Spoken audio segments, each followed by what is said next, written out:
제가 강사 중에는 교회에서 설교를 좀 길게 합니다. 여러분 첫날 좀 길었죠? 예. 근데 여러분 이해하세요. 서울에서 여기까지 왔잖아. 예? 그럼 뭐 제가 여러분 앞으로 뭐 제 설교를 또 들어요, 안 들어요? 안 듣는다니까. 난 호남 앞에가 아니야. 여기 발령 날 일이 없어. 예? 담임 목사님이 맨날 길게 한다 그래 봐요. 그거 얼마나 힘들겠어. 그렇죠? 강사는 일주일 와서 하니까 이해하세요. 어제는 제가요. 지난번 제가 말씀드렸었죠. 대전시 교통공사 전 직원 대상 강의를 어제 했습니다. 어제 강의를 시작하기 전에 줌으로 연결해서 15분 동안 거기 담당자하고 이제 그 리허설을 하는 거예요. 전 직원들, 그러니까 실수가 일어나면 안 되잖아요. 그래서 온라인상으로 이렇게 하면서 하는데 이 직원이 저한테 뭐라는가 하면 제가 분명히 얘기했거든요. 원래 여가부에서 저한테 부탁한 건 이제 4시부터 6시까지입니다. 2시간이에요. 근데 제가 5시 반엔 밥을 먹어야 여기 집회를 하잖아요. 그리고 저는 원래 2시간짜리는 1시간 반만 하거든요. 90분만 하는 게 제 원칙이에요. 그래서 제가 그 직원 담당 그 과장에게 90분만 한다 얘기를 했어요. 근데 어제 그 담당하는 직원은 그 밑에 있는 직원이었던 거예요. 줌에서 연결했는데 저한테 뭐라는가 하면 시간을 채워주시면 안 되냐는 거예요. 2시간을 채워주시면 안 되냐. 내가 미리 얘기했다. 나 다음 일정이 있어갖고 2시간 안 된다. 그리고 온라인으로 진행하는데 무슨 2시간이냐. 90분도 힘들다. 난 더 짧게 하면 했지 길게는 못한다. 근데 결국 그것 때문에 실랑이에서 10분 동안 어제 약간 늦게 나왔는데요. 30분에 나오려고 했는데 그러면 35분까지 해달라는 거예요. 직원들이 좀 더 들어야 된다고. 아니 세상 사람들은 그렇게 좀 더 길게 해달라고 난리인데 교회는 맨날 가면 뭐 짧게 하라고 그러고 말이요. 여러분 그렇게 살지 마세요. 여러분 뭐 드라마 보고 영화 보고 그러면 뭐 아무 생각 없이 그냥 빠져갖고 그 재밌게 보시잖아. 그렇죠? 하나님 말씀 듣는데 뭐 이렇게 인색하게 굴어. 그러니까 하나님 말씀 여유 있게 풍성히 잘 듣고 가시게 되길 간절히 바랍니다.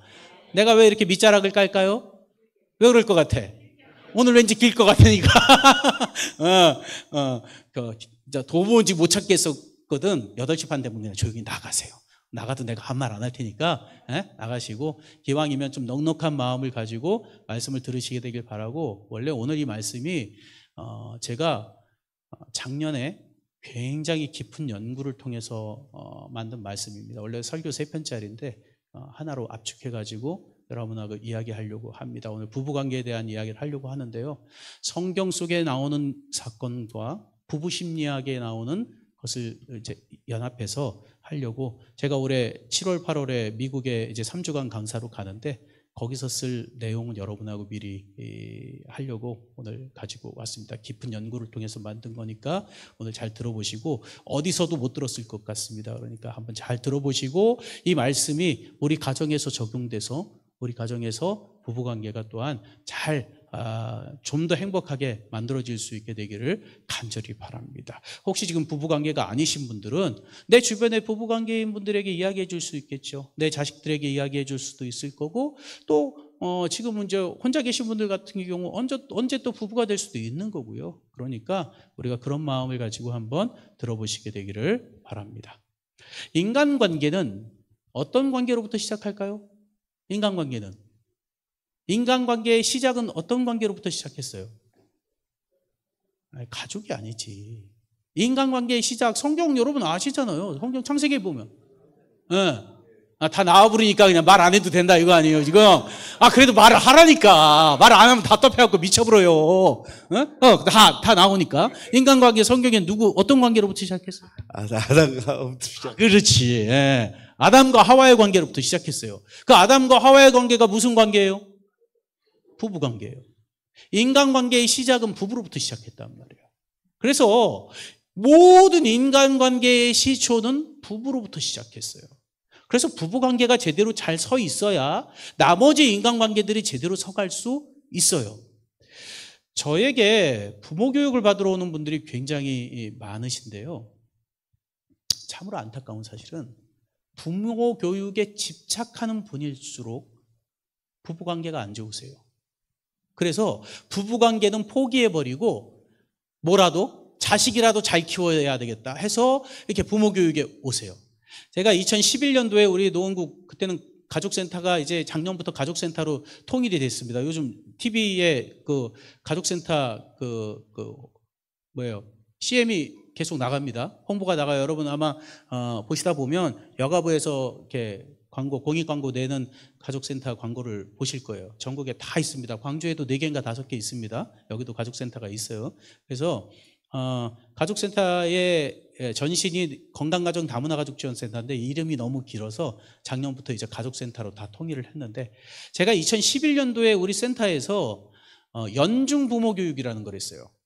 1년 내내 화요일마다 부모 교육을 하는 겁니다. 연중 부모 교육을 할 수 있었던 이유가 뭔가, 제가 있었으니까요. 예. 다른 센터에서 못 합니다. 강사비 한 번 부르려면 최소한 이제 아무리 경력이 없는 강사도 15만 원부터 시작하고요. 1시간에. 보통은 30만 원 줘야 되거든요. 1시간에. 그러니까 그런 강사를 매 연중 부르려면 예산이 안 되잖아요. 근데 저희 센터는 제가 강사니까 그 센터장은 강사비 못 받거든요. 내 센터에서 강사비 못 받아요. 그러니까 우리 직원들이 저를 얼마나 부려먹는지 몰라요. 일요일도 없어요. 일요일도 이제 6월 달은 일요일, 매주 일요일 날 나가서 계속 강의해야 됩니다.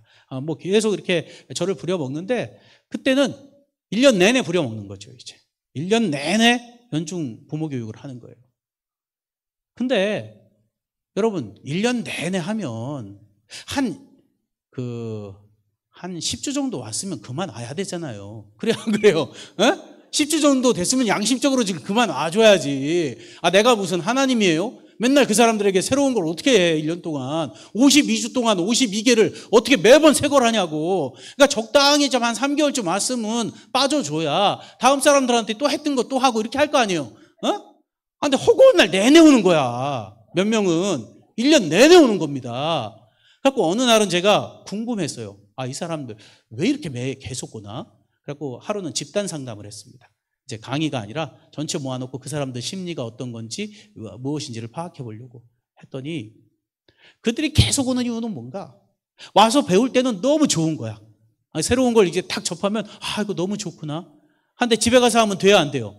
안 되는 거야. 가서 실천을 해야 되는데 안 되는 거야. 안 되니까 마음에 뭔 생각이 드는가? 죄책감이 드는 거야. 나 왜 이렇게 못하지? 그러면 그 다음 주에 또 와서 또 뭐 하는 거예요? 또 새로운 걸 배우는 거예요? 그러면서 죄책감을 씻어버리는 거지. 그리고 또 집에 가서 안 되니까 또 오고, 안 되니까 또 오고. 근데 그 안 되는 몇 분, 매 1년 내내 오는 그 몇 분을 제가 집중으로 상담해 보니까 부부관계에 심각한 문제가 있었던 거예요. 부부관계가 제대로 형성이 안 돼서 아이들에게 늘 싸우는 모습을 보여주고 관계가 틀어진 모습을 보여주면서 아이들에게 뭔가 좋은 걸 한다는 것 자체가 어렵다는 것이죠. 그래서 여러분, 부부관계를 회복하는 게 쉽지는 않습니다. 틀어진 관계를 회복하는 게 쉽지는 않아요. 그러나 그 인간관계에서부터, 부부관계에서부터 인간관계가 시작되기 때문에 그 틀어진 관계를 제대로 잘 회복하지 못하면 나머지 관계를 회복하는 데에도 문제가 있다는 거예요. 노력하셔야 됩니다. 노력하셔야 돼요. 저에게 상담받으러 오는 수많은 부부들을 볼 때 참으로 안타깝다는 생각이 들어요. 왜 함께 살면서 저렇게 살아야 할까? 근데 사실 저도 예전에 잠깐 동안 그렇게 산 적이 있었거든요. 그래서 그분들 상담하면서 그분들 마음을 이해할 수 있어요. 제가 부부 상담할 때 유독 눈물을 많이 흘리거든요. 흘리는 이유가 뭔가, 나도 그렇게 힘들어봤던 적이 있었기 때문에. 여러분, 오늘 여러분들이 성경 말씀과 부부 심리학에서 이야기하는 이 관계의 모습 보시면서 우리 부부관계를 좀 더 건강하고 행복하게 만들어가는 비결이 오늘 우리에게 새겨지고 그렇게 노력하는 삶을 사시게 되길 간절히 바랍니다. 특별히 여기 오신 분들은 오늘 재수가 없는 거예요. 여러분 잘못 오신 거예요. 여기 왜 재수가 없는가? 항상 제가 이야기하는 게 있어요. 먼저 안 사람이 책임이 있다. 여러분 먼저 와서 여기서 배웠잖아. 그럼 여러분이 잘해야지. 못 배운 사람들 못 배웠으니까 그러려니 이해해야 될 거 아니에요. 여기 여러분 남편이나 아내가 안 왔으면 못 배운 거 아니에요. 먼저 배웠으니까 여러분들이 잘하기 시작하면 그 인간도 언젠가는 깨닫는다니까. 그래서 오늘 여러분들 잘 새기시고 실천해 볼 수 있게 되시기를 간절히 바랍니다.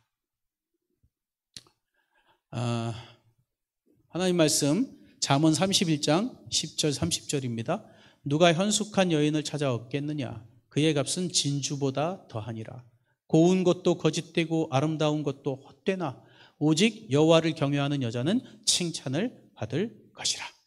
이 말씀을 가지고 악처가 되는 이유라는 제목으로 여러분하고 한번 이야기 나눠보도록 하겠습니다.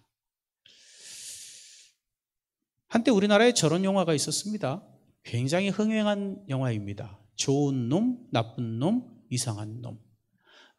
저는 뭐 영화를 그렇게 좋아하지 않아서 저 영화를 보진 않았습니다. 근데 대충 왜 인터넷에 치면 줄거리 대충 나오잖아요. 진짜로 주인공이 3명인데 3명 중에 한 놈은 좋은 놈이고 한 놈은 나쁜 놈이고 한 놈은 이상한 놈이래요. 근데 제가 저 영화 제목을 보면서 문득 그런 생각이 들었습니다. 아, 맞다. 이 세상은 좋은 놈, 나쁜 놈, 이상한 놈으로 구성되어 있다. 가정에도 좋은 놈 있고 나쁜 놈 있고 이상한 놈 있다. 교회에는 있을까요, 없을까요? 있겠죠는 또 뭐야? 있겠죠는 차마 있다고 얘기 못하고, 어떤 인간이 이상한 놈이고 어떤 인간이 나쁜 놈인 것 같긴 한데 차마 내 입으로 말은 못하고 있겠죠. 여러분, 교회도요 좋은 놈이 있어요. 나쁜 놈도 있습니다. 가끔 보면. 그리고 이상한 놈도 있어요. 근데 재밌는 사실은 이 사회가 점점 힘들어지면 힘들어질수록 좋은 놈하고 나쁜 놈은 점점 줄어들고 어떤 놈들이 많아지는 줄 아세요? 이상한 놈들이 많아져요. 제가 이제 목회 27년 차입니다. 죄송하지만 교회 안에도 이상한 놈들 엄청 많습니다. 이상한 놈들 엄청 많아요. 별것도 아닌 거 가지고 맨날 그냥 짜증내고 교회 깨지고 난리 나고. 어떤 경우는 목사가 저한테 연락합니다. 목사님, 저희 교회 장로님들이 싸움이 났습니다. 오셔서 좀 해결 좀 해주십시오. 주말부흥회로 저를 부르는 겁니다. 가면 이제 그거 해결하려고. 아니, 교회 제일 높으신 분들이 싸우면 어쩌자는 거예요, 밑에 사람들한테. 그런 일들도 일어난단 말이에요.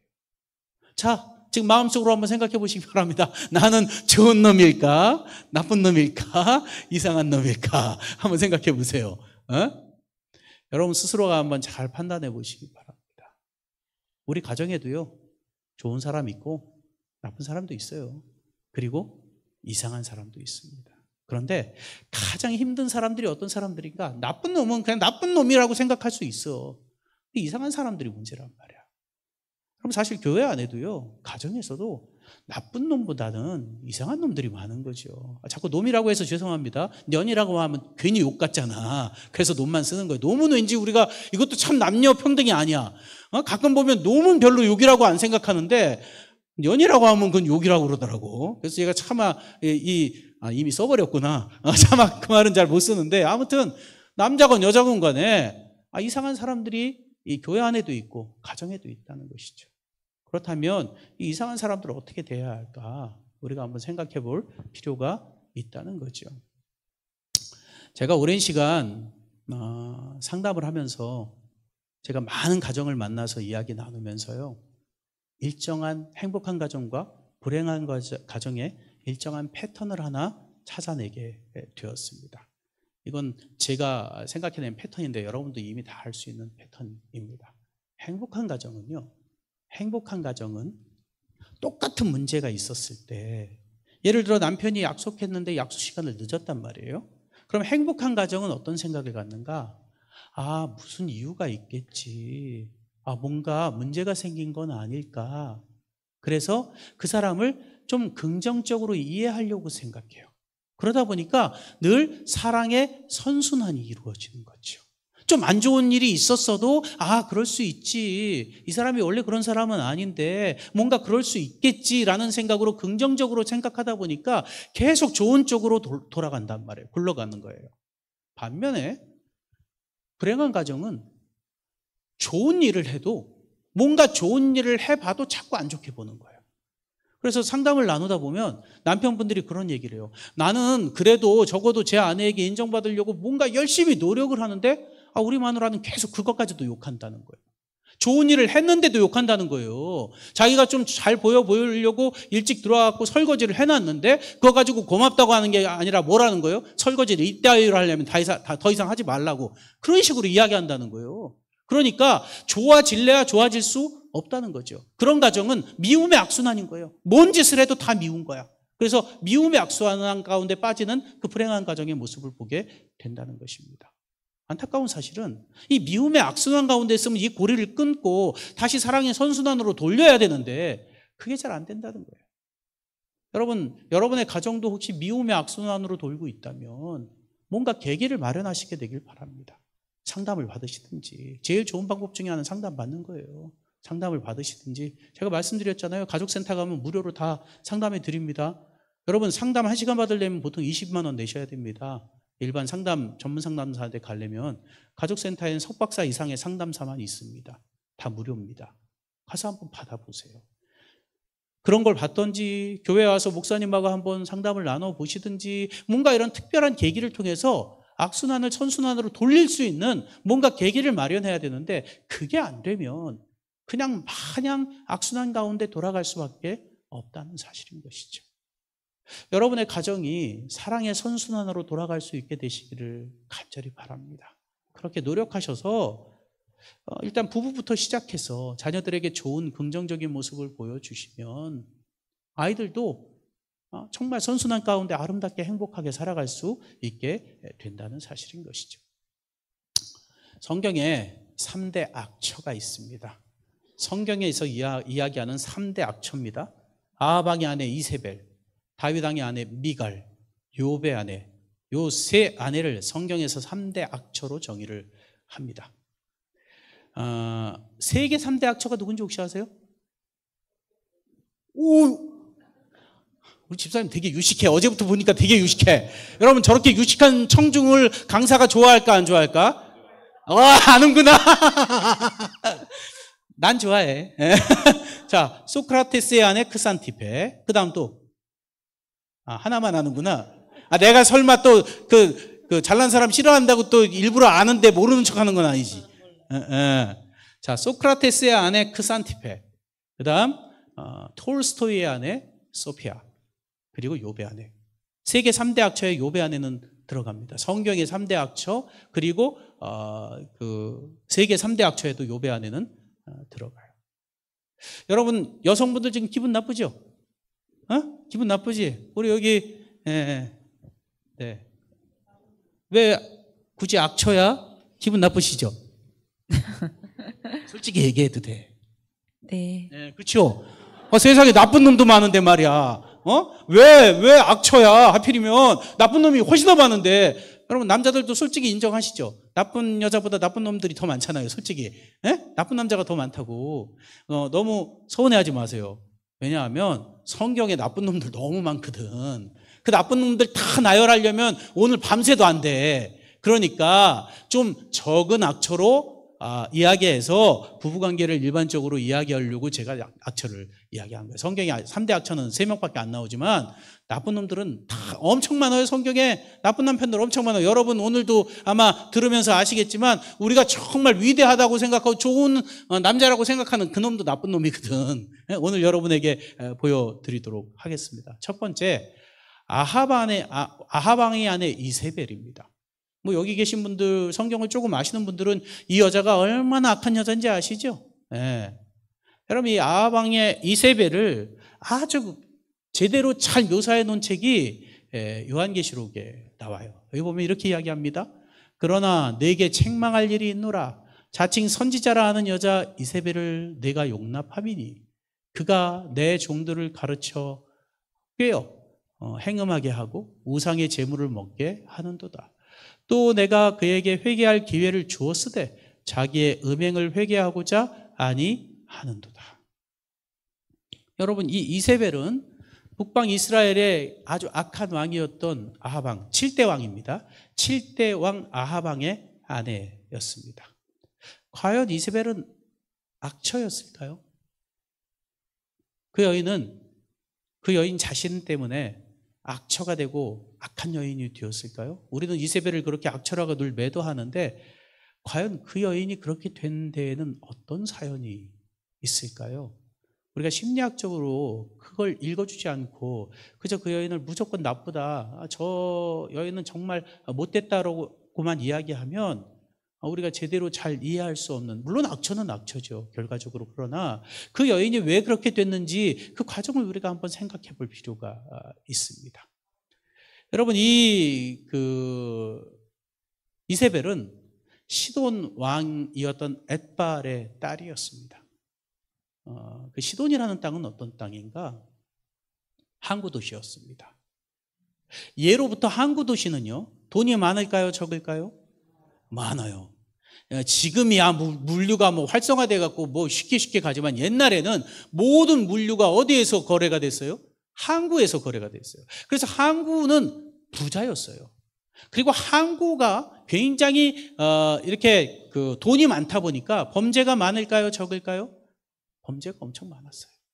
폭력도, 강도도 여러 가지 것들이 범죄가 굉장히 많이 일어나는 곳이 어디였는가 하면 항구 도시였어.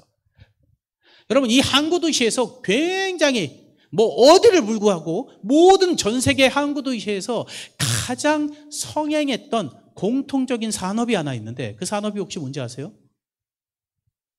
항구 도시에서 아주 공통적으로 굉장히 흥왕했던 산업이 하나 있는데, 그 산업이 뭔가? 매춘 산업이었어요. 여러분 아시죠? 항구 뱃사람들, 그 바다와 오랫도록 외로움에 싸우고 지쳐있는 사람들을 달래줄 그 매춘 산업이 전 세계 어느 항구 도시든지 그 매춘 산업이 발전했어요. 그건 세계사에서 이미 다 얘기하고 있는 겁니다. 특별히 성경에서 대표적인 항구 도시로 이야기하는 게 어딘가 하면 바로 이 시돈하고 고린도라는 것입니다. 고린도 여러분 다 들어보셨죠? 고린도와 이 시돈은 항구 도시예요. 항구 도시입니다. 지중해에 있는 항구 도시들입니다. 그런데 이 항구 도시, 이 고린도와 이 시돈은 매춘이 굉장히 발전했는데, 매춘을 어떻게 하는가? 종교로 발전시켰어요.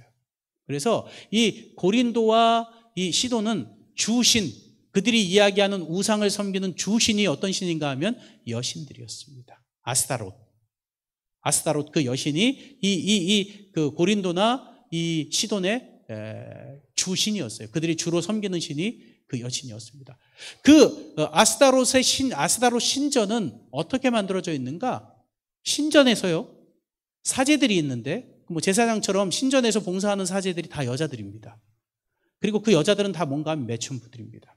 신전에서 드려지는 예배가 뭐였는가? 매춘 행위가 그들의 예배였습니다. 그럴 정도로 굉장히 음란하고 문란한 도시가 고린도와 이 시돈이었다는 사실인 것이죠. 여러분, 그런 시돈 땅에 돈은 되게 많았습니다. 그리고 돈이 많다 보니까 범죄가 많았었고요. 그 다음에 그 음란이 너무나 쉽게 용납되는 그런 음란한 도시에서 누가 자랐어요? 이세벨이 자란 것입니다. 그런데 이 이세벨에게는 또 아픔이 하나 있었습니다. 이게 뭐였는가 하면, 시돈 땅은 아까 이야기한 대로 돈은 굉장히 많아서 경제적으로 부국입니다. 그런데 되게 조그맣니다. 도시 같은 땅이었어요. 되게 조그마다 보니까 국력이 강해요, 약해요? 약해요. 돈은 없는데, 돈은 많은데 국력은 약한 거예요. 지금으로 말하면 싱가포르 같은 나라겠죠. 싱가포르 되게 땅덩어리 조그맣잖아요. 도시만한 땅덩어리잖아요. 근데 돈은 엄청 많죠. 그런 것처럼 이 시돈 땅이 그런 땅이었단 말이에요. 그런데 이스라엘은 그때 당시에 이 군사적으로 부국이었습니다. 이 아하방 이 시대의 이스라엘은 굉장히 강한 모습을 가진 때였어요. 이 아하방의 아버지 그 오므리가 굉장히 강력한 힘을 가지고 그 왕조를 세운 거거든요. 그러니까 군사력으로 굉장히 강했단 말이에요. 그러니까 이 에바알이 생각할 때, 우리는 돈은 많은데 힘은 약하니까 어느 나라하고 저 이스라엘하고 정략적으로 결혼을 하면 우리가 굉장히 잘할 수 있겠구나. 이스라엘 입장에서도 자기들은 국력은 강하지만 돈은 별로 없으니까 저 나라하고 하면 윈윈이겠구나. 그래가지고 정략적으로 아합하고 이세벨하고 결혼시킨 겁니다. 이세벨은 어릴 때부터 그렇게 악한 환경 속에서 자랐고, 그의 가정이 그런 상황 속에서 자라서 더더군다나 팔려가지고 어디로 온 거예요? 다른 나라에 온 거예요. 그러니 그 이세벨의 마음이 완악해지지 않을 수 있겠습니까? 어릴 때부터 그러한 범죄 환경에 자랐으니 우상을 숭배하는 것이 너무나 당연한 것이었고, 그 우상 숭배가 매춘이었잖아요. 그러다 보니까 음란한 것이 너무나 당연한 것이었고, 그리고 부모에게 버림받았다고 하는 상처까지도 그에게 있어서 정말 극악무도한 여자가 되고 말았던 것이죠. 여러분, 그렇게 극악무도했던 그 여인은 결국 이 아합은 심리적으로 보면 그 아버지 오므리가 굉장히 강력한 통치자였다고 했죠. 오므리가 어떤 아버지였는지는 그 역사적으로 기록이 되어 있지 않지만 강력한 정복왕이었고 강력히 통치해서 새로운 왕조를 세운 겁니다. 이전의 왕조를 무너뜨리고 자기가 새로운 왕조를 세운 거예요. 그렇게 강력한 철권 통치를 하는 사람들은 대부분 가정에서도 굉장히 엄하고 무서운 아빠였겠죠. 아합은 굉장히 우유부단한 사람이었어요. 아합은요 사실 나쁜 사람 아닙니다. 여러분, 아합은 사람이 나쁜 사람 아니에요. 우리가 아합 왕을 아주 악한 왕이라고 이야기하지만 사실 이세벨 때문에 그렇게 된 거지, 아합 그 자신은 되게 선한 사람이었어요. 마음은 되게 착한 사람이었습니다. 그래서 이세벨이 그 하나님의 선지자들 핍박하고 그럴 때도 안 하면 안 되나, 그래서 개입하지 않고 조용히 있고 오히려 안 했으면 하는 그러한 마음을 가지는 것이 성경에 기록되어 있습니다. 아내 때문에 그렇게 우유부단하니까, 아내가 강하게 이야기하니까 어쩔 수 없이 끌려가는 공처가 였던 것이죠. 어찌됐건 이러한 환경 속에서 자란 그들은 결혼 생활 속에서도 결국 악행을 저지를 수밖에 없었고, 우상숭배, 그리고 자기의 목적을 이루기 위해서 쉽게 사람들 죽여버리고 그런 일들이 일어나게 됐다는 것입니다. 여러분, 우리 가정에서도요 때때로 저 사람 너무 악해, 저 사람 너무 나빠, 저 사람 왜 나한테 저러지? 라고 이야기하는 이유 중에 하나가 뭔가, 그게 바로 원가족 때문에 그렇다는 것입니다. 심리학에서 이야기하는 원가족이라는 말이 뭔가, 원가족은 이런 거예요. 개인이 태어나서 자라온 가족, 또는 입양되어서 자라온 가족. 그 말이 뭔가, 한 사람이 어린 시절을 보낸 가족이 원가족이에요. 옛날에는요, 뭐 할아버지 할머니랑 같이 사는 경우가 있었잖아요. 그렇다면 어린 시절에 할아버지 할머니하고 아빠 엄마하고 형제들하고 같이 살았으면 할아버지 할머니, 아빠 엄마, 그리고 형제들이 원가족인 거예요. 요즘은 뭐 핵가족이라서 할아버지 할머니하고 많이들 같이 안 살잖아요. 그러면 아빠 엄마 그리고 형제들이 원가족인 거죠. 여러분, 이 원가족이 왜 중요한가? 사람의 아이들의 성격, 사람의 성격은 주로 영아기 때 결정된다고 이야기합니다. 저 사람 왜 이렇게 성격이 이상해? 라고 이야기하는 경우 있죠. 근데 이상한 사람들, 여러분이 이상하게 보고 손가락질 안 했으면 좋겠습니다. 이상한 성격이 만들어진 이유가 뭔지 아세요? 이상한 부모 밑에서 살려고 발버둥 치다가 그런 성격 만들어진 거예요.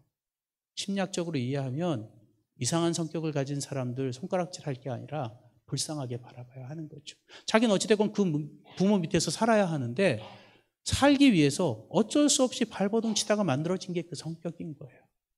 이세벨이나 아합은 그런 부모 밑에서 자라서, 그렇게 원가족 가운데 자라서 그런 성향이 그에게 만들어질 수밖에 없었던 것이죠. 그러니까 어떤 의미에서 보면 손가락질 하기보다는 어떤 마음을 가져야 돼요? 불쌍하다고 봐줘야 하는 거예요. 저는 이 공부를 하고 오래전부터 상담을 하면서 이상한 사람들을 볼 때 화내거나 손가락질 하기보다는 불쌍하다는 생각이 많이 들어요. 얼마나 힘들었으면 저런 성격이 만들어졌을까. 여러분도 앞으로 가정에서 서로의 어린 시절을 다시 한번 되짚어 볼 수 있었으면 좋겠습니다. 제가 사실 오랜 기간 동안 지금은 서울시 서울가족학교 아버지 교실 강사로 활동하는데요. 예전에는 몇 가지 교실의 강사로 같이 했습니다. 그중에 예비부부, 그다음 신혼기 부부 교실 강사를 병행했었습니다. 근데 서울가족학교가 커지면서 강사들이 많아지면서 정책을 세워서 이제 한 강사가 한 파트만 강의하도록 그렇게 결정이 됐습니다. 그래서 저는 아버지 교실이 좋아서 아버지 교실 강사로 남았고요. 예전에는 굉장히 오랜 기간 동안 서울시의 서울시가 아니라 전국 커플입니다. 서울시 예산으로 하지만 전국에서 신청할 수는 있습니다. 그래서 부산에서도 와서 듣고 했습니다. 결혼을 앞둔 예비 부부들이 이제 2주 동안 16시간, 2주 동안 16시간입니다. 일요일 날 이틀을 하루 종일 와서 이제 강의를 듣는 겁니다. 그래서 그 가운데 이런 부부 관계, 그 다음에 성격, 그리고 경제, 뭐 그런 부분을 다 이야기해 주는데요. 그때 그 친구들에게, 이제 결혼을 앞둔 그 예비 부부들에게 제가 꼭 부탁하는 게 있습니다. 제발 신혼여행 가서 행복한 순간 끝나고 그냥 자버리지 말고, 너희들 어릴 때 어떻게 컸는지, 너희들 부모들은 어떤 모습이었는지 솔직하게, 결혼했으니까 솔직하게 고백해라. 그래야 앞으로 둘 관계에 어떤 문제가 생겼을 때 우리 남편이, 우리 아내가 어린 시절 그렇게 보내서 혹시 이런 모습이 나올 수 있겠구나라는 것을 알고 본인도 내가 어릴 때 이렇게 자라서 내가 이런 모습이 나갈 수 있겠구나 알아야 서로 조심할 거 아니냐 이야기했는데요. 여러분들도 살면서 내 남편, 내 아내 100% 한다고 생각하지 마세요.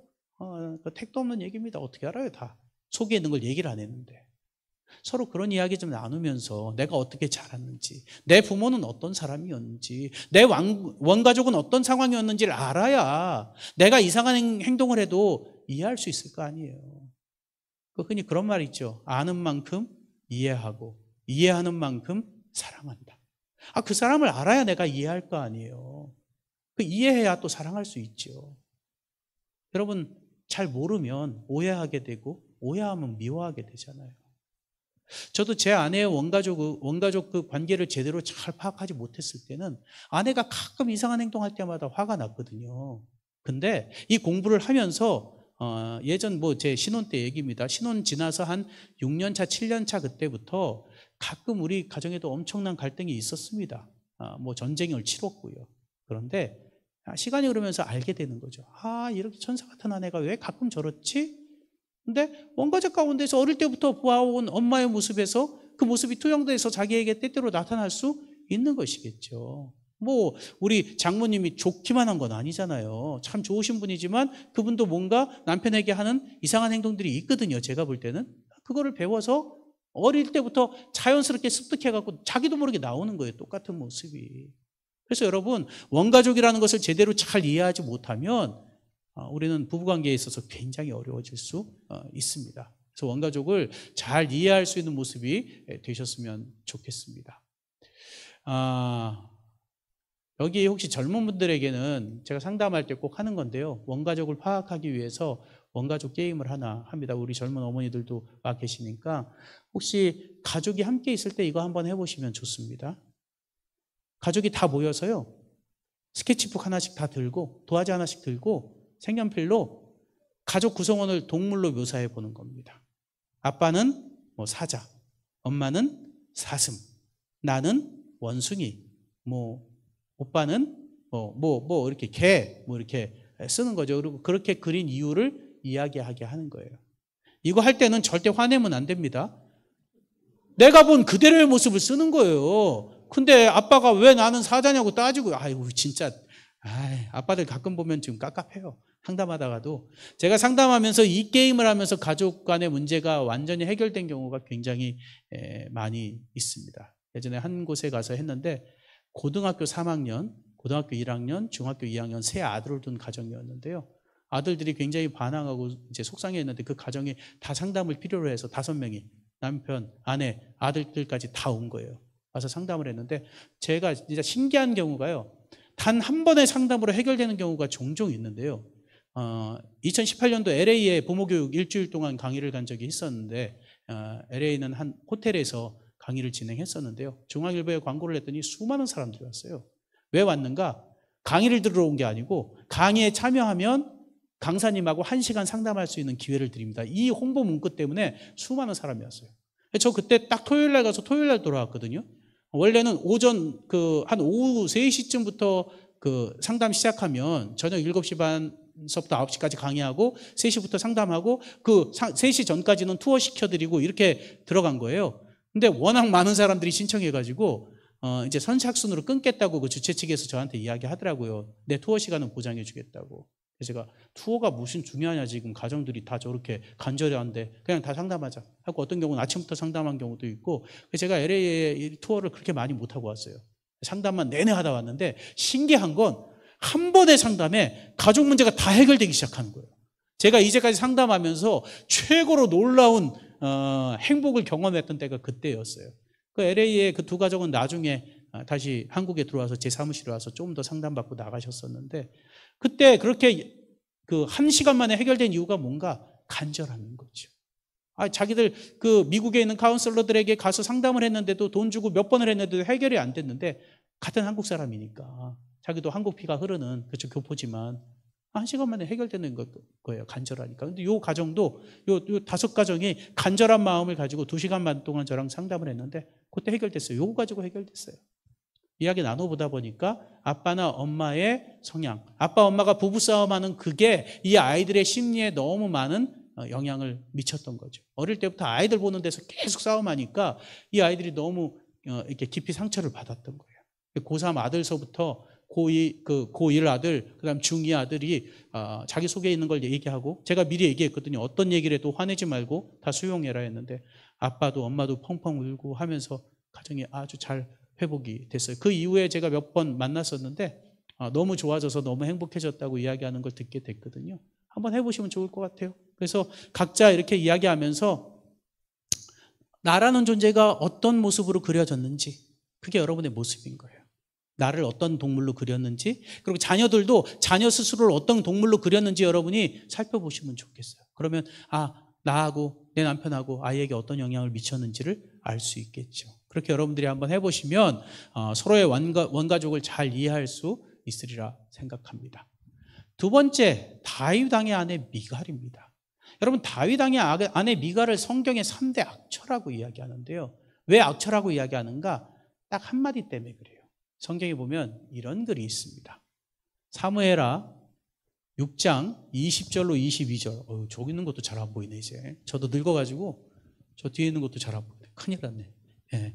다윗이 자기의 가족에게 축복하려 돌아오매 사울의 딸 미갈이 나와서 다윗을 맞으며 이르되 이스라엘 왕이 오늘 어떻게 영화로우신지 방탕한 자가 염치 없이 자기의 몸을 드러내는 것처럼 오늘 그의 신복의 계집종의 눈앞에서 몸을 드러내셨도다 하니 다윗이 미갈에게 이르되 이는 여호와 앞에서 한 것이니라. 그가 내 아버지와 그의 온 집을 버리시고 나를 택하사 나를 여호와의 백성 이스라엘의 주권자로 삼으셨으니 내가 여호와의 집에서 뛰놀리라. 내가 이보다 더 낮아져서 스스로 천하게 보일지라도 네가 말한 바 계집종에게는 내가 높임을 받으리라 한지라. 여러분, 이 말씀 때문에 미갈이 악처가 됐어요. 이 사건이 뭔가 하면 이것도 미갈과 다윗 왕의 부부관계가 어떻게 형성됐는지를 우리가 이해하지 않고 저 한마디 때문에 미갈을 악처라고 이야기하면 미갈은 굉장히 억울한 여자입니다. 사실 미갈을 그렇게 만든 건 다윗이었거든요. 여러분, 다윗은 굉장히 멋있는 남자 같죠? 어때요, 집사님? 다윗 되게 멋지고 하나님께서 선택한 왕이고 되게 멋있는 것 같죠? 남편이 다윗처럼 됐으면 좋겠어요? 왜 말씀을 안 하세요? 네. 여러분, 다윗이 멋진 사람인지는 모르겠지만 다윗은 진짜 나쁜 놈이에요. 제가 제 아내에게 자주 쓰는 말이 있잖아요. 야, 다윗이 그렇게 위대한 사람이라 할지라도 내가 다윗보다 훨씬 좋은 남편이다. 다윗은 진짜 나쁜 놈입니다. 여자 입장에서 봤을 때 다윗은 진짜 나쁜 놈이에요. 근데 다윗이 위대한 이유는 뭔가 그렇게 지지려도 나쁜 더러운 놈이 하나님께 회개하고 개과천선했기 때문에 위대한 인간인 거지, 인간적으로 보면 다윗처럼 나쁜 놈은 없어요. 특히 미갈에게는요. 미갈에게 다윗은 진짜 몹쓸 짓을 많이 했어요. 미갈은 사울왕의 딸이었죠. 그렇죠? 근데 다윗이 골리앗을 이기면서 돌아올 때 문제의 발언이 여자들에게 나타나죠. 이 여자들이 입이 싸요. 가끔 보면 하지 말아야 할 말을 해서 괜히 분란을 일으켜. 그래갖고 다윗이 골리앗 쓰러뜨리고 들어오니까 여자들이 뭐라고 했어요? 막 환호성을 올리면서 사울왕은 천천히요, 다윗은 만만이다. 아니, 아무리 그래 말하고 싶어도, 아무리 멋있다고 해도 왕보다 신하를 10배로 더 칭송하면 왕이 열받지요. 사울왕은 되게 열등감이 많은 사람이었거든요. 속 좁은 사람이었어요. 지 왕이면 부하를 칭찬하면 어떻게 해야 돼요? 기분 좋아야 될 거 아니에요? 근데 이게 아니었어요. 그래서 그 순간부터 누구를 죽이려고 해요? 다윗을 죽이려고 해요. 그래서 희한한 내기를 합니다. 지 딸을 걸고 내기를 합니다. 지 딸을 걸고. 자기는 이제 확실히 내기에서 이길 줄 알고 첫째 딸을 걸고 내기를 했는데 첫째 딸이 다윗이 싫었어요. 그래갖고 첫째 딸 메랍은 다른 남자한테 그냥 바로 결혼해 버립니다. 그러니까 이제 첫째 딸이 없으니까 어떻게 해요? 둘째 딸을 걸려고 하는데 미갈은 옛날부터 다윗을 너무나 사랑했거든요. 마음속으로 사랑했어요. 그러니까 당연히 아빠가 내기 건다고 하니까 어때요? 옳았구나, 잘됐다, 이렇게 된 거죠. 그래서 다윗에게 뭐라고 내기를 했는가 하면, 네가 저 블레셋, 우리의 적인 블레셋 군대 군인들 표피 100개를 배워오면 표피 100개를 배운다는 건 100명을 죽여야 된다는 거예요. 100개를 배우면 내가 내 둘째 딸 미갈을 너한테 주겠다. 다윗은 야심이 많은 사람이었거든요. 미갈을 사랑한 게 아니라 왕의 사위가 돼서 언젠가 자기가 왕이 되고 싶은 마음에 그 욕심에 가서 그 일을 이루어버립니다. 100개가 아니라 200개를 가져와요. 200명을 죽이고 가져오는 것입니다. 그러니 4개 이겼으니 어떻게 해요? 주기 싫지만 줘야 되는 거죠. 미갈하고 결혼시켰어요. 결혼시켰는데 바로 죽여버리려고 생각한 거죠. 지 사위가 됐는데 죽여버리려고 생각해서 계략을 꾸미고 병사들을 그 신혼방에 보내가지고 죽이려고 하는데, 자객을 보내서 죽이려고 하는데 그 사실을 누가 알았어요? 미갈이 알았어요. 그래서 미갈이 드라빔이라고 하는 우상이긴 한데 마네킹 같이 생긴 그 인형을 그 다윗의 침상에 넣어놓고 다윗을 창문으로 해갖고 도망가게 하죠. 다윗의 생명의 은인이 누구예요? 미갈이에요. 미갈은 자기 목숨 걸고 한 거예요. 그거 걸리면 자기가 죽어요, 안 죽어요? 죽는 거죠. 목숨 걸고 지 남편 살렸어요. 근데 어땠는가? 다윗이 다시 돌아와 보죠. 몰래 돌아와서 누굴 만나는가 하면 미갈의 오빠 그리고 사울왕의 아들인 요나단을 만나요. 요나단 만나서 신세한탄하죠. 네 아빠가 나한테 어떻게 이렇게 할 수 있냐? 막 신세한탄하고 다시 도망가 버려요. 지를 살린 마누라는 한번 보고 가요, 안 보고 가요? 안 보고 가요. 와서 고맙다는 얘기를 하든가 기다리라는 얘기를 하든가 얘기라도 한마디 하고 가야지. 지 친구도 와서 보고 말이에요. 남자들이 나쁜 놈들이에요. 가만히 보면 친구는 챙기면서 와이프는 안 챙기는, 자기를 살렸는데 와서 자기 아내 얼굴 한 번 안 보고 그냥 가버리는 것입니다. 가버리고 났는데 소문을 들으니까 나가서 다른 여자들을 지 아내로 삼는다는 소문이 들리고, 이 사울도 열받아가지고 지 딸을 어떻게 해요? 저 시골의 발디라고 하는 순박한 남자한테 그냥 줘버리는 거죠. 그 시절에 다윗이 아내를 5명을 얻습니다. 그러니 자기는 원하지도 않는 남편에게 이제 팔려간 거잖아요. 지 아빠 때문에 어쩔 수 없이 팔려가서 너무 속상하고 괴로운데, 여전히 자기는 다윗을 사랑하는 마음이 있었는데, 그런데 그 인간은 뭔 소식이 들려요? 여자를 5이나, 아내를 5이나 얻었다는 소식을 듣는 거죠. 얼마나 찢어지겠어요. 그 일이 있고 얼마 후에 사울이 죽습니다. 사울이 죽고 난 다음에 다윗이 지가 왕이 될 줄 알았는데 지가 아니라 사울의 아들 이스보셋이 왕이 되죠. 그리고는 7년이라는 긴 세월이 흘러요. 흐르면서 다윗이 언젠가는 내가 왕이 되겠다고 하는 칼을 갈기 시작하다가 어느 날 무슨 계략을 펼치는가? 이미 미갈이 발디의 아내가 돼서 10년 이상의 세월이 흘렀어요. 이제 처음에는 정이 없다가 정말 발디는 순박한 사람이었거든요. 나중에 미갈이 다시 잡혀올 때 울면서 계속 쫓아오고 죽음을 무릅쓰고 쫓아왔다가 결국은 쫓겨가는 정말 순진하고 순정의 남자였어요. 그 남자하고 살면서 이제 정이 들고 사랑해서 잘 살아가고 있는데 어느 순간 이 다윗이, 이 나쁜 놈이 어떻게 해요? 지가 왕이 되고자 정통성을 확보하고자 미갈이 내 아내니까 다시 데려오라고 해서 그 남자에게서 뺏어오는 것입니다. 진짜 나쁜 놈 아닙니까? 난 다윗 진짜 나쁜 놈이라고 생각해요. 진짜 나쁜 놈이에요. 여기 여러분 아내분들, 여러분 남편분들이 혹시 나쁜 놈이라고 생각할지 모르지만 다윗보다는 훨씬 더 나은 분들입니다. 진짜 나은 분들이에요. 그러니까 앞으로 남편들에게 잘하시기를 바랍니다.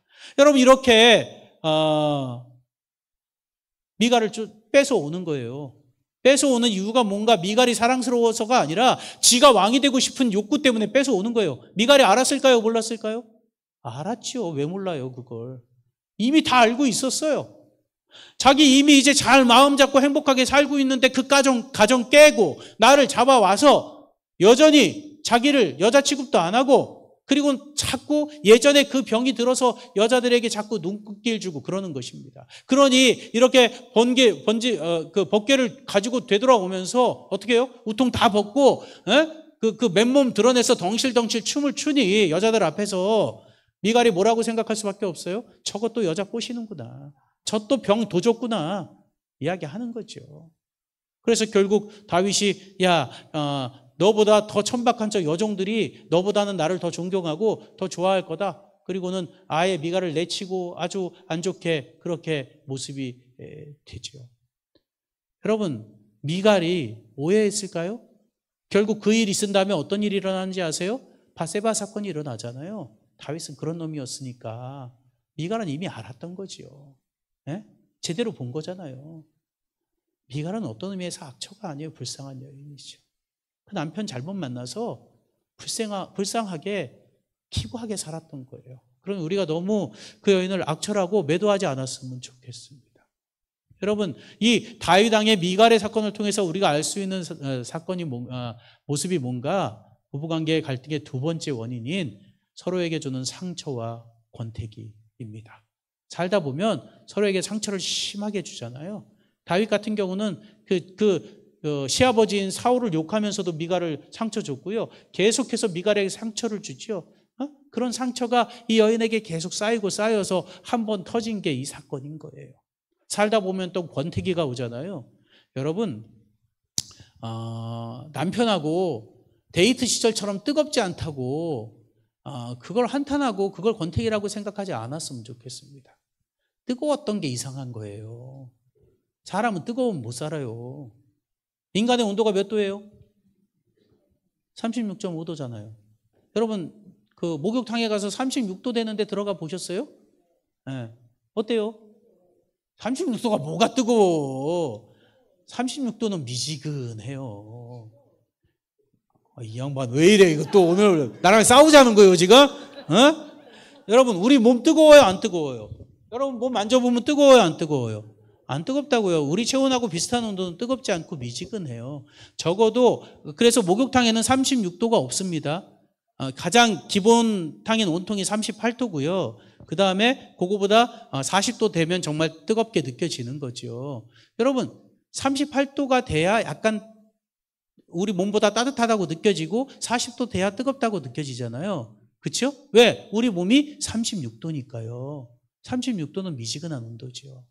사실 부부 사이에는 미지근한 게 정답인 거예요. 원래 그렇게 사는 거예요. 그러면 왜 처음 데이트할 때 뜨겁게 하셨을까요? 그 뜨거운 게 100도가 아니라니까. 그게 38도, 40도인 거예요. 그게. 왜 그렇게 하셨어요? 그렇게 뜨겁지 않으면 둘이 연결되지 않으니까 하나님께서 잠깐만 뜨겁게 하신 거지. 그러고 난 다음엔 다시 옛날처럼 뜨뜻미지근한 그 따뜻한 관계가 돼야 그게 인간인 거예요. 계속 뜨거우면 못 살아요. 죽어요. 40도만 올라가도 죽잖아, 우리. 그러니까 자꾸 권태기라고 생각하지 말라고요. 다 그렇게 살아가는 거예요. 그러니 자꾸 우리 왜 이렇게 뜨뜻미지근해졌냐? 그렇게 생각하지 마세요. 이 서로에게 상처 주는 것, 이거 좀 피하면서 살 수 있었으면 좋겠습니다. 적절한 상처는 허락하되 본질적으로 깊이 주는 상처, 그런 상처 없이 그렇게 살 수 있는 저와 여러분이 되시기를 간절히 바랍니다.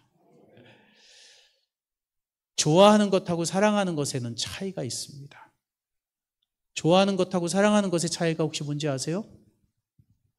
좋아하는 것은 좋아할 만한 조건이 충족돼야만 할 수 있는 게 좋아하는 거예요. 사랑하는 것은요, 조건이 충족되지 않아도 여전히 그 사람을 내 마음에 두는 것, 그것이 사랑하는 거예요. 제가 제 아내를 좋아했던 시절이 있습니다. 언제였을까요? 데이트 시절, 신혼 때 엄청 좋아했죠. 좋아했어요. 좋아할 조건이 넘쳐났어요. 정말로 예뻤죠. 얼마나 착했는지, 얼마나 순한지, 그저 말하면 그냥 100% 다 순종하고, 또 어머니한테는 얼마나 잘하든지. 제 아내는 지금 대한민국에서 둘을 가라면 서러운 우리 며느리입니다. 지금까지도 우리 어머니한테 너무 잘하고, 제가 아까 이야기했죠. 사랑의 선순환. 저희 어머니한테 잘하니까 저는 장인 장모님에게 잘할까요? 잘 못할까요? 당연히 잘하죠. 저 지난 일요일 날 여기 이제 강의 내려와야 되잖아요. 제가 엄청 바빴는데도 어버이날 가서 그 텃밭을 제가 다 읽어가지고 허리 끊어지는 줄 알았습니다. 하루 종일 우리 처가에 가서 텃밭을 다 읽어놓고, 제가 예전에는 그냥 부추겨가지고 아버님 어머님 어차피 돈 있으시니까 양평에 제가 은퇴하시고 전원주택 멋지게 지으셔서 행복하게 사십시오 했거든요. 그때만 해도 아버님 어머님이 좀 젊었으니까. 요즘 후회하고 있잖아. 툭 가면 와갖고 나무 패라고 하고, 툭 가면 와갖고 그 김매라고 하고, 나도 엄청 바쁜 사람인데 차라리 사람 사는 게 나을 것 같아. 내 일당보다 그 사람들이 더 쌀 것 같은데. 우리 처남이 지난번에 명언을 날렸잖아요. 이 사람이 얼마짜리인데 지금 자꾸 불러다가 이런 일 시키냐. 그 얘기한 건 지도 같이 가야 되니까. 그러니까 좀 사다 써라. 장작도 자꾸 어디서 얻어와갖고 패지 말고 그런 얘기 하는데 어찌됐건 저도 처가에 잘하게 될 수밖에 없어요. 집사람이 잘하니까. 그렇게 좋아하는 조건이 넘쳐났던 여인이에요. 여러분 지금 저랑 이제 26년째 살고 있는데 26년 흘렀으니까 신혼 때보다 좋아할 만한 조건이 많아졌을까요? 없을까요? 네, 없어요. 뭐가 많아졌겠어. 여러분 스스로 생각해봐. 여러분 자기들 부부들끼리 좋아할 조건이 옛날보다 많은지. 네? 다 이제 늙었죠. 흰머리도 많아졌죠. 주름도 좀 생겼죠. 네? 그런데다가 예전에는 무조건 100% 순종했던 여자가 시간이 흐르면서 얼마나 강해지기 시작하는지 이제는 제가 순종을 해야 된다니까요. 근데 저는 신혼 때 제 아내와 지금 제 아내 둘 중에 누구와 살래 하면 전 절대 신혼 때 제 아내와 안 삽니다. 26년 동안 살면서 만들어진 사랑의 추억이 너무 커요. 이제는 좋아하는 게 아니라 사랑하며 사는 거예요. 좋아할 조건이 다 사라졌어도 여전히 그 사람이 내 마음에 있어요. 이렇게 떠나면 걱정돼요. 여기 와갖고는 자꾸 밥 잘 해먹고 있는지 걱정된다니까. 내가 밥 안 챙겨줘가지고 계속 밥 잘 해먹는지 걱정하고 있는 거예요. 여러분 그게 사랑인 거예요. 부부는 그렇게 살아야 하는 거예요. 그러니까 자꾸 좋아하는 것에 머물러 있지 마세요. 아주 미숙한 사람들이 좋아하는 데 머물러 있는 거예요. 사랑하는 사람들은 그 조건을 뛰어넘는 거죠. 다 포용하고 이해하고 안아줄 수 있는, 이제까지 살면서 그가 살아왔던 그 여정 속에서 어떻게 살았는지, 비록 좋아할 조건, 정냄이 떨어지고 좋아할 조건은 다 사라졌다 할지라도 함께 살아주는 그 자체만으로도 감사하며 살아갈 수 있는 모습이 될 수 있게 되시기를 간절히 바랍니다. 요건 그냥 넘어갈게요. 시간이 좀 없으니까. 일본의 기자 출신의 여류 작가 고바야시 미키가 저런 제목의 책을 썼습니다. 남편이 죽어버렸으면 좋겠다. 되게 무섭죠? 제목이 되게 무섭지 않아요? 네. 저 제목이 어떻게 나왔는가? 제가 저는 이제 서점에 가서 죽치고 앉아갖고 책 읽는 게 제 취미 중에 하나예요. 그래서 거기서 영감을 얻으면 책을 한 권씩 가져오는데 저 책을 사올 뻔 했잖아. 제목만 보고 아주 신선해가지고 책을 읽는데 책 내용은 별로예요, 사실. 책 내용은 뭐 이렇게 서술형으로 자기 리포트한 거, 이제 신혼부부, 아이를 낳은 부부, 아이 낳아서 12개월쯤 된 부부들을 리포트를 해가지고 열 몇 가정을 심층 취재를 한 거예요. 그랬더니 어떤 결론을 내리는가? 남편에게 진심으로 사랑을 느낀다고 답한 사람들을 보니까 임신기 때의 아내들은 74.3%가 사랑을 느낀다고 이야기했대요. 출산하자마자는 45.5%가 사랑을 느낀다고 갑자기 뚝 떨어졌죠. 그리고 아이가 12개월 됐을 때는 사랑을 느끼는 비율이 36.8%로 떨어졌대요. 여러분 놀라운 사실은요, 일본은 우리나라보다 더 가부장적이고요, 일본이 남자가 여자 일을 안 도와준답니다. 진짜 나쁜 남편들이 많은 나라가 일본이에요. 그래서 저렇게 처음에는 사랑을 느꼈다가 점점 자기가 힘든데도 아이를 안 봐주고 집안일도 안 나눠주고 하다 보니까 점점 정내미가 떨어져서, 저 제목은 그 여인이 그 작가가 쓴 게 아니에요. 인터뷰했던 많은 사람들의 입에서 저 말이 나온 거예요. 내가 죽일 수는 없는데 너무 미우니까 차라리 죽어버렸으면 좋겠다, 이런 말이 나왔다는 거예요. 그래서 저 제목을 쓴 것입니다. 우린 늘 말로만 사랑한단 말 하는데요, 그건 진짜 사랑 아닙니다. 저기 빨간 글로 써 있죠? 다 같이 한번 읽어볼까요? 같이 읽겠습니다. 시작. 많은 사랑은 혀끝에 있고 참 사랑은 손끝에 있다. 저게 정답입니다. 처음에는 혀끝으로 하는 사랑만으로도 사랑할 수 있었어요. 그런데 시간이 흐르면 흐를수록 내가 직접 손으로 봉사하고 힘든 집 나눠주는 것, 그것이 사랑인 거예요. 그저 말로만 하는 사랑은 사랑이 아닌 거죠.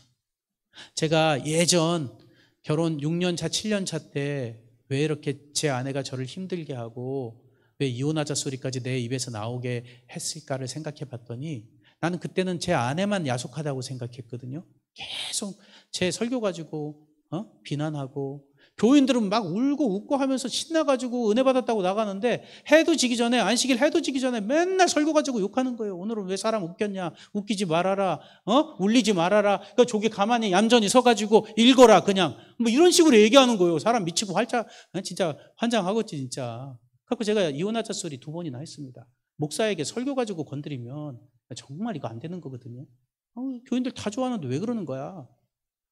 근데 나중에 생각해 봤더니 제가 그때 진짜 못된 남편이었거든요.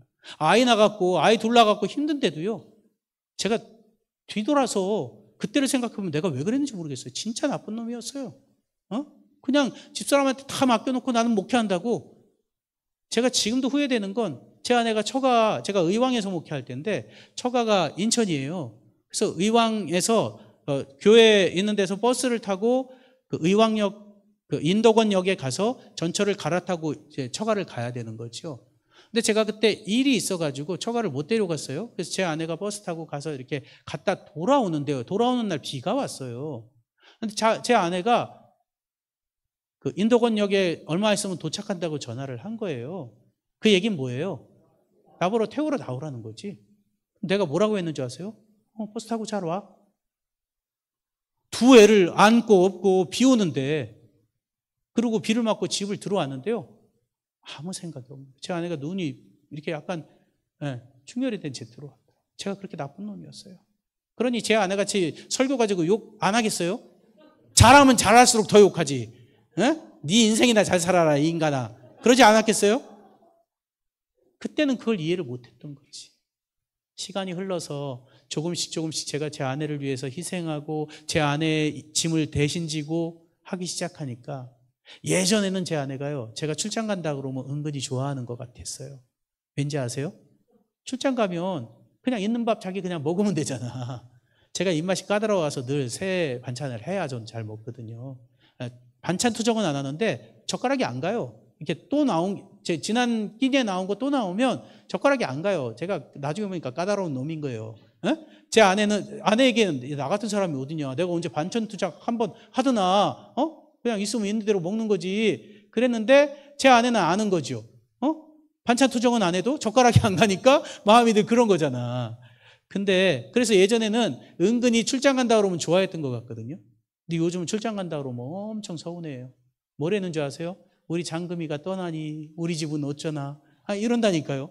이제 내가 요리를 하고 내가 제 아내를 대신해서 요리를 하기 시작하니까 제 아내가 저를 더 필요로 하고 더 사랑하게 되는 걸 느끼게 되는 거죠. 사랑은 손으로 하는 거구나. 여러분, 앞으로 살면서 서로 그렇게 희생하고 서로 그렇게 나눌 수 있는 삶을 사시게 되기를 간절히 바랍니다. 아직 하나가 남았는데 시간이 지나서 하나는 자르겠어요. 내일 시작할 때 욥의 얘기는 꼭 해야 돼서 여러분이 진짜 오해하고 있는 것 같아서 내일 시작하면서 욥의 얘기 잠깐 하고 내일 주제 넘어가도록 하겠습니다. 여러분, 오늘 본 것처럼 원가족이 우리 부부관계에 문제가 일어날 수 있는 요인이 될 수 있고요. 또 하나, 서로에게 준 상처 그리고 권태감, 이런 것이 또 서로의 부부관계에 안 좋은 영향을 미칠 수 있어요. 그 두 가지를 여러분이 잘 생각하셔서 여러분의 마음 가운데 결코 그런 것들로 인해 우리 부부관계가 흔들리지 않도록 노력할 수 있는 모습이 될 수 있었으면 좋겠습니다. 치료봉사라는 책에 보면 이렇게 이야기합니다. 모든 사람은 약점보다 장점을 발견하고자 노력해야 할 것이다. 저 문구 저 앞에 보면 이 모든 사람이라고 했을 때 이 사람은 뭔가 부부관계를 이야기하는 거예요. 부부들이 서로 정말 사랑하려면 어떻게 해야 되는가? 약점보다는 장점을 열심히 보려고 노력해야 한다는 거예요. 그래서 여러분 남편에게 왜 장점이 없겠습니까? 자꾸 약점만 보이니까 장점을 자꾸 지워버리는 거죠. 그래서 좋은 점만을 찾아서 보시게 되기를 간절히 바랍니다. 우리 모두 그렇게 살아감으로 정말 행복한 모습이 우리 가정에 이루어지게 되길 바라고 내일 우리 욥의 아내까지 한번 살펴보는 시간 갖도록 하겠습니다. 제가 기도하고 마치도록 하겠습니다. 사랑이 많으신 하늘에 계신 하나님 아버지,